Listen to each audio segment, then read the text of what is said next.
Well, listen, thanks for taking time out of your busy schedules to join me on the call today. Together we have a long and successful history working on behalf of New Jersey homeowners that I'm proud of. Quite simply, I just view, and I've been all for tax reform. I spent the better part of the last 2 years as a member of the Senate Finance Committee, meeting with members in bipartisan fashions, meeting with CEOs of companies from across the country in different sectors, meeting with others about what tax reform would look like and mean for them, what should be in it, what should definitely not be changed because it would affect sectors of the economy. So I spent a lot of time on it, and I spent time on it because I thought we could get to a comprehensive tax reform that would lower corporate rates, but also would help middle class families meeting their challenges as they educate their children, as we deal with the single biggest asset they'll have, which is their home, as they deal with taking care of a loved one, as we think about how do we create an economy that grows, how do we create money for infrastructure. And so that was my vision of tax reform, and unfortunately, that's not what this has come to. The proposals outlined by both the House and the Senate tax bills just treat New Jersey, particularly in states like New Jersey, unfairly. Taken together between the mortgage interest, the capital gains, the state and local tax deductibility provisions, it undercuts middle class families in New Jersey. So, as you all know, the House bill proposed lowering the cap on the mortgage interest deduction from $1 million to half a million. 23% of homes with a mortgage in New Jersey have a value higher than a half a million, and that percentage is as high as 36 and 37% when you look at communities in northern New Jersey. So, a result of this lower cap, homes with mortgages that have values above half a million are going to see an immediate drop in value because the lower cap will apply when the home is sold, and that deprives the new buyer of the $1 million interest deduction. So with less mortgage interest deduction available, the marginal cost of properties go up, ultimately decreasing the value. Not to mention what that does then to the ripple effect on rateable basis.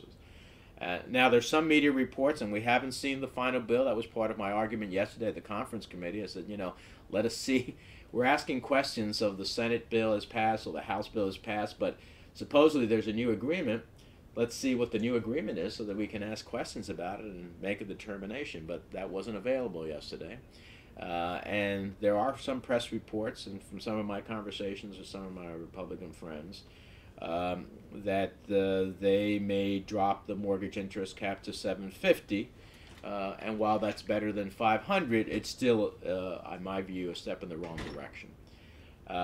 And it doesn't end there. The tax bills, I think, unfairly penalize, and I don't think this has changed, homeowners who remain in their homes for less than 5 years, prohibiting them from excluding capital gains on the sales of their homes. More than 10% of owners in New Jersey have lived in their homes for 2 to 4 years, and as a result of the capital gains provision, they're no longer going to be able to take the exemption. And last but not least, I should say, repealing the SALT and local tax deductibility as a way to raise revenues is so harmful for New Jersey. We all know how important this deduction is to make New Jersey a place in which you can live. It allows our state and local governments to support investments in infrastructure, in public safety, in education, in home ownership, and just as important, ensures that families in New Jersey aren't taxed doubly. In 2015, more than 1.5 million New Jersey homeowners with sky-high property taxes deducted nearly $15 billion from their federal tax bills.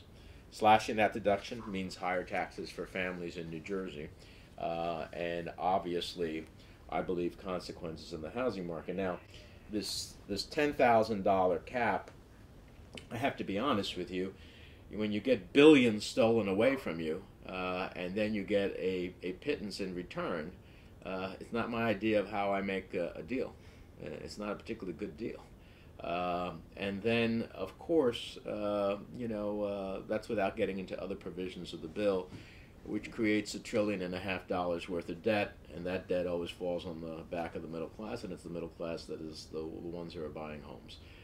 or seeking to buy homes. So we're still trying to generate some support in the conference committee for some changes. I'm not very optimistic. They seem to be headed to where they want to be on a partisan basis.